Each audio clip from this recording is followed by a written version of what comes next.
All right, welcome back to the Onebar and Lupagus show. I'm Onebar with Lupagus. Christian Darrisaw done for the year. We got to look at some potential options. What are the Vikings going to do at left tackle? I got about 4 options here. I'm just going to slap right on the Lupagus, see what he thinks about this. Before we do that, hit that sub button. Let's get to 13,000 subs. Let's go, baby. We're almost there. We're almost there. Close. We're getting close.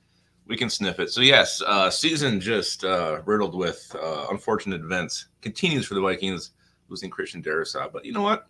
We're a crafty group. We'll figure out some solutions. Yeah, it's not the end of the world. There's options out here. Darrisaw, yeah, he's probably one of the best left tackles in the league. Ever. Maybe ever. But you know what? We're going to see what we got shaking here. Let us know in the comments which route you think they'll take. And one other thing that plays a factor in this is like Dalton Risner's finally healthy. Like, and Kevin O'Connell was saying yesterday, like, they're going to try to find a way to get this guy in there. So it's like moving him around, getting rid of Ed Ingram. This puts a wrinkle in all sorts of things. But let's start off with the option 1. And this is probably the most, like, easiest option. And that's really just to put David Quisenberry, Q-Bear, at left tackle. And that's it. And that still gives you the option to put in Risner at right guard if you want. So Q-Bear is option 1. And it's the next man up option, and that's usually what teams do. Next man up. He's the one who came in, filled in for Christian Darrisaw when he went out. He's played well when he's been pressed into duty. Maybe a bad pressure here or there, good sack every now and then. But for a guy coming in, he can play both sides. I think that seems to me like the most KOC thing that he would do is just use Q-Bear and then have Walter Rouse active on game days. Yeah, I mean, Q-Bear was four games last year, played okay, 3 games in 2022.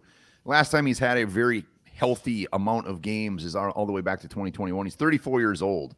So, like, having this 34-year-old man play all these games, I mean, that's a big ask. That is a big ask. And you know what? I don't know what's better, good or well. What's better than good? What's better? I think they're the same. I don't know. I think there's a little bit of difference. I think good is better than well. So I think he's played well. I don't know. I guess it depends what you're describing. All right, so Q-Bear, that's option 1. And the reason I like this option, it gives you options at right guard as well, and you're not disrupting anybody else. Option 2 is Blake Brandel moving over to the left tackle. You put Risner in at left guard, keep Ed Ingram at right guard. You're messing with a little bit of mojo we got going on at left guard. Blake Brandel has been playing very well. His whole college career, he was a left tackle. There's no, like, craziness to this. In 2022, he played 273 snaps at left tackle for the Vikings. Wasn't great. Gave up 7 sacks in 273. So he was still young in his career. But that is another option that a lot of people are talking about. Yeah, this one was floated all around Twitter. Like, it was almost like the preferred option amongst a lot of Twitter Vikings fans out there. And I don't know, this one to me, again, it makes sense on paper. Like, I can see them doing it. That's why you have a guy like Brandel who can play multiple positions, but he's been your starting left guard. Like, are you really going to move your starting left guard over to left tackle and put in Dalton Risner? Again, it doesn't feel – well, it makes sense. It just doesn't feel like a KOC move to me. Yeah, I don't know. I mean, I don't know if KOC really has signature moves yet. Like, with this one – Risner goes into left guard, a position that he's always played. So there's a lot of comfiness there. Blake Brandel has overachieved this year at left guard. So who says he can't overachieve and also be pretty damn good left tackle? So I'm really not I'm open. I'm open to this one. I'm open to it.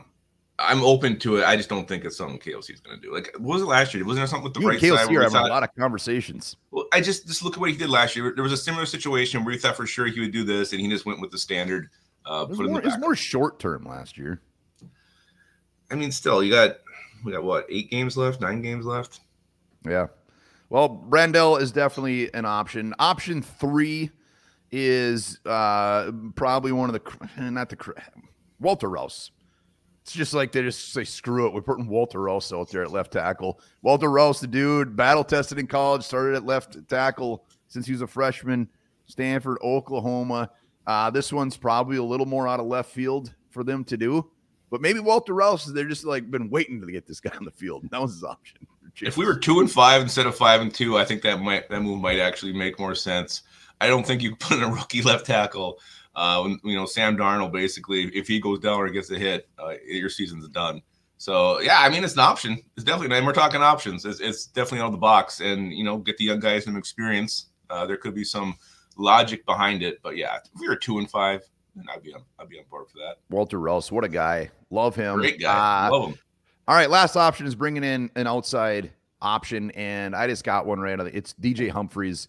DJ Humphreys appears to be probably the best available free agent left tackle. I don't have a trade option here because I don't think we're going to go out and give up compensation for a guy that's going to be a 1-year rental and someone that's probably not going to be any better in these options. So DJ Humphreys, 30 years old, was cut by the Cardinals in this offseason, 98 starts, 15 last year. Pretty damn good pass blocker, not overly great run blocker. Probably won't cost a ton. Yeah, and I mean, outside option, or DJ Humphreys or somebody else. I mean, that's not a route the Vikings could go. Trade deadline's coming up.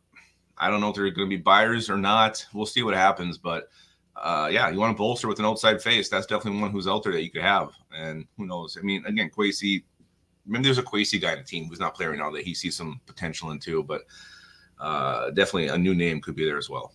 I think anything is on the table as far as which way they go. The Vikings are 5-2. They're not desperate, but they really want to win some games this year. They've made that very clear. So they could mix it up a little bit. I think you're right. I think Quisenberry, Q-Bear is probably the route they go because it does give them options still at that guard position. But bring in some outside help. I won't completely poo-poo that. Well, and the thing going back to Brandel, we didn't mention, like, I mean, there's a mini bye here. Like, so there's plenty of time to get him acclimated to left tackle. He knows the route they want to go. And he knows it. But I mean, just, with Aaron Jones back, they're getting a feel for everybody. It definitely would take some reps. And there's time to do that with this little mini bye they have. The only thing with Brandel, keep moving him over to left tackle. That means Ed Ingram for sure is your starting right guard for the rest of the season. So that's why if we had different options, if we had something to get him off the field, I would actually prefer to see Brandel at left tackle. But like that way, yeah, Ed can't be on the field. No, Ed needs to go bye-bye. So those are our options for the Vikings at left tackle. If you have any other options, drop them in the comments. Also, let us know your favorite option. And don't forget to hit the subscribe button. And also, remember this, Anna Paquin is the first person born in the 1980s to win an Oscar. Wow, it's beautiful.